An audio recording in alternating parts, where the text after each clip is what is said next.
سب سے پہلے تو اس کی پہلی آیہ مبارکہ آج ہم انشاءاللہ بیان کریں گے، اور اس کے بعد جو ہے قربانی کے فضائل و مسائل کے اوپر گفتگو ہوگی۔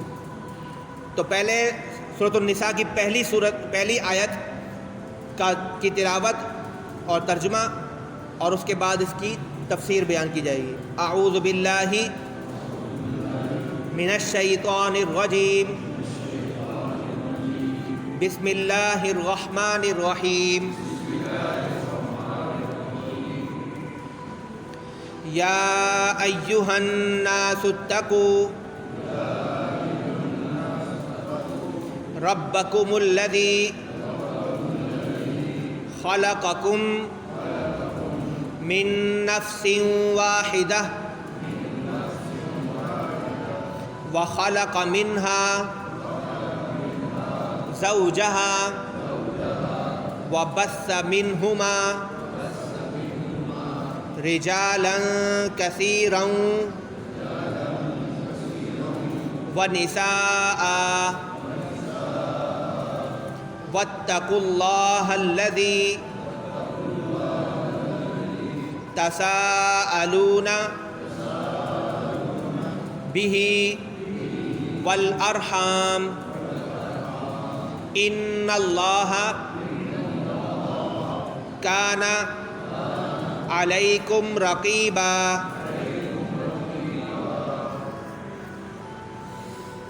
اللہ پاک ارشاد فرماتا ہے، یا ایھا الناس اتقوا، اے لوگوں اپنے ڈرو، اے لوگوں ڈرو، ربکم الذی، اپنے رب سے، کون؟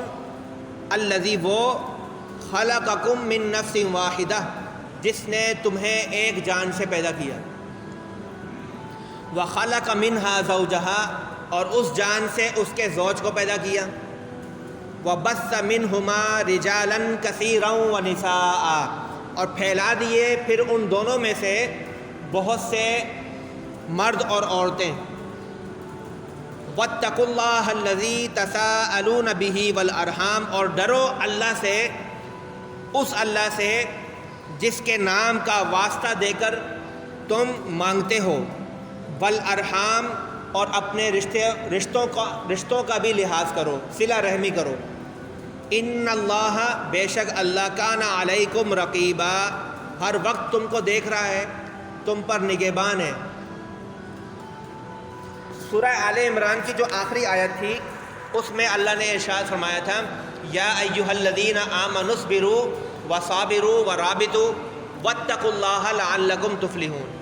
وہاں پر بات جو ختم ہوئی تھی وہ بھی تقوی پہ ختم ہوئی تھی، اور یہاں جو بات شروع ہو رہی ہے یہ بھی تقوی سے شروع ہو رہی ہے۔ تقوی کی اہمیت کا اس سے اندازہ ہوتا ہے۔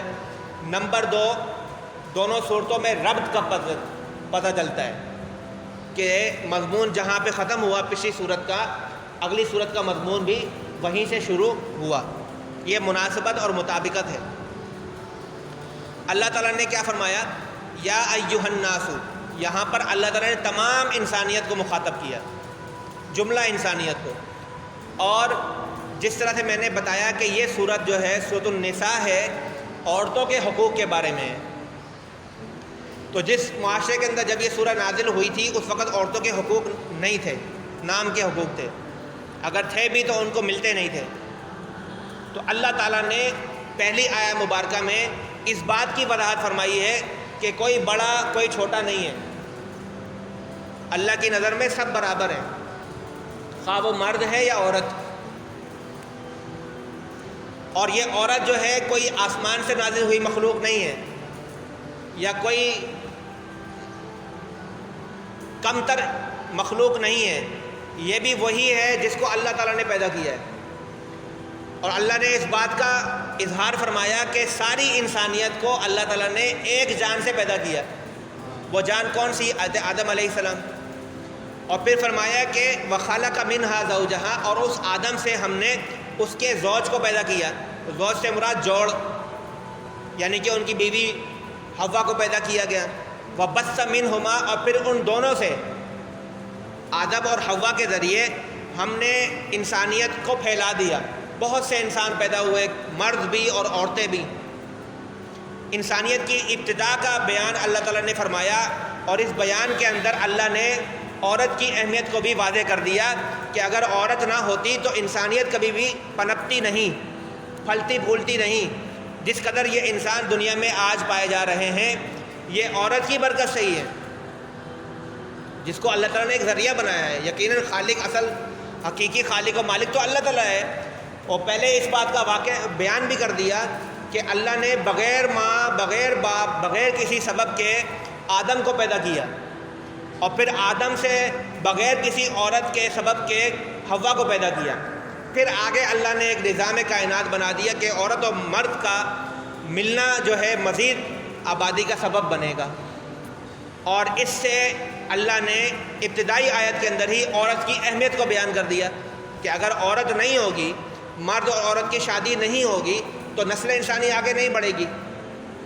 کیا اکیلا مرد نسل انسانی کو آگے بڑھا سکتا ہے؟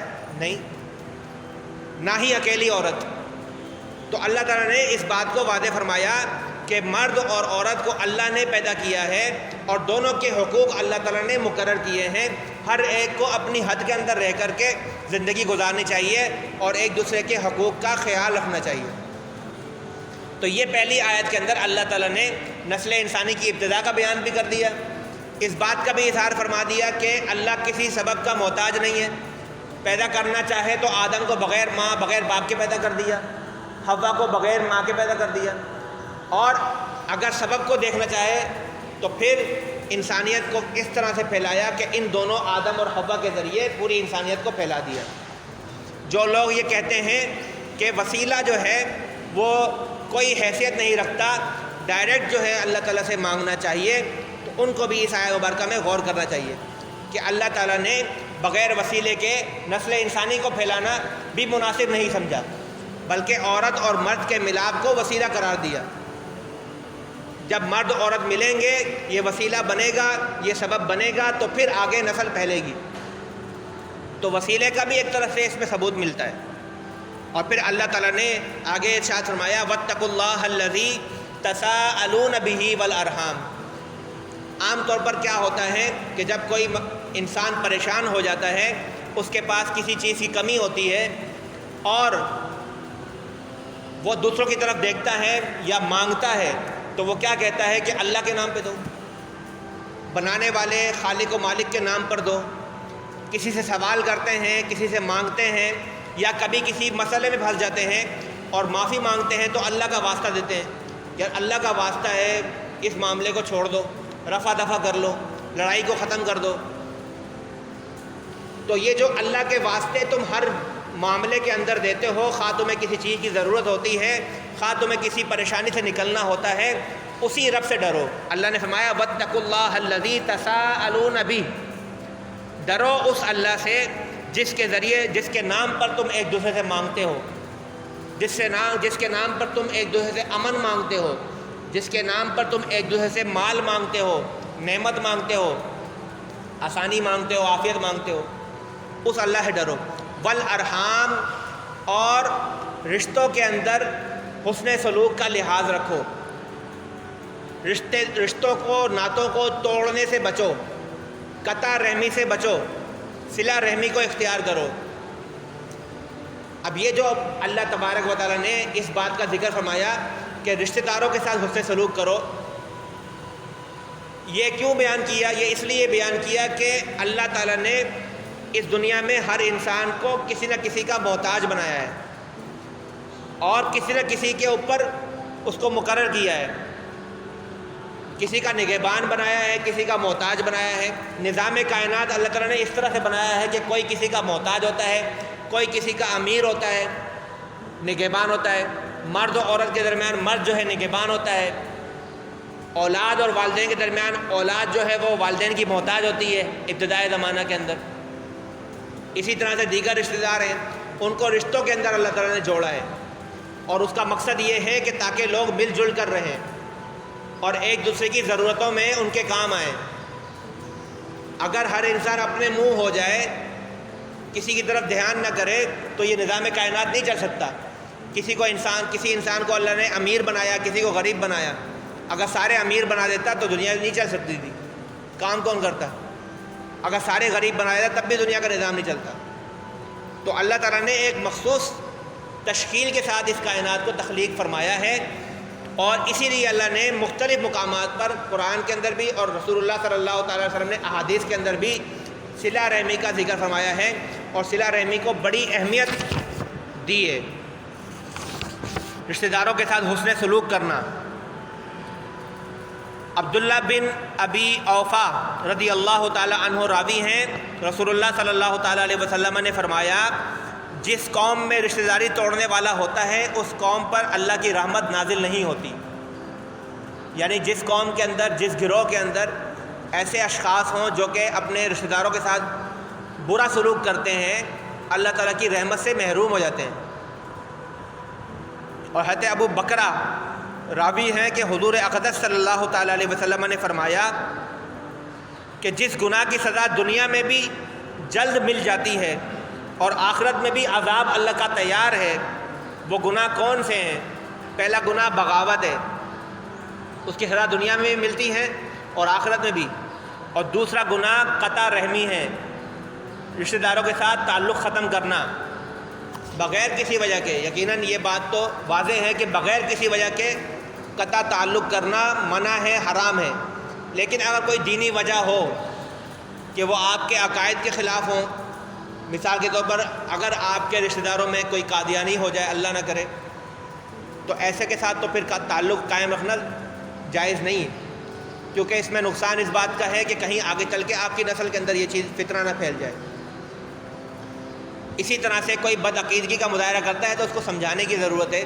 رشتہ داروں کے درمیان تو تعلقات اس طرح کے ہونے چاہیے کہ ہر طرح کا موضوع ڈسکس ہونا چاہیے۔